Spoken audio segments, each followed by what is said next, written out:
જય ભગવાન મિત્રો, ખાસ કરીને ઘણા બધા લોકોના મનમાં પ્રશ્ન છે કે શાસ્ત્રીજી હોળી બીજી તારીખે કરવી કે ત્રીજી તારીખે કરવી, કેમ કે ઘણા બધા નીતિ નિયમ આ વખતે લાગુ પડ્યા છે.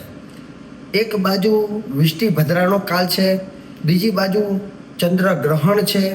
હોળીનો નિયમ પ્રમાણે એવું કહેવાય છે કે પૂનમનો દિવસ હોય, પ્રદોષ કાલિની હોવો જોઈએ, સાંજનો સમય હોવો જોઈએ, પૂર્ણિમા હોવી જોઈએ. બીજું શાસ્ત્ર એવું કહે છે કે વિષ્ટિ ભદ્રા ન હોવી જોઈએ. બીજા દિવસે પાછું ગ્રહણ છે અને ગ્રહણ પત્યા પછી જો હોળી કરવામાં આવે તો ત્યારે પૂનમ પૂરી થઈ જાય છે.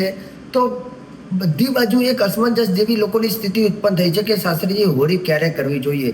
હા, શાસ્ત્ર પ્રમાણે બંને મત ઓકે છે, પરંતુ હું અહીંયા માનું છું કે વિષ્ટિકાળનો સમય છે અને એ દરમિયાન પાતાલની અંદર ભદ્રા નથી, ભદ્રા પૃથ્વી લોકોમાં છે. પણ ગ્રહણ બીજા દિવસે છે, તો ત્યારે તો ગ્રહણ પત્યા પછી જો હોળી કરીએ છીએ ત્યારે પૂનમ પૂરી થઈ જાય છે. તો આ વખતે હોળી જે કરવાની છે એ બીજી તારીખને સોમવારના દિવસે સાંજે પ્રદોષકાલીની સમયમાં જ હોળી કરવાનું રહેશે. જય ભગવાન.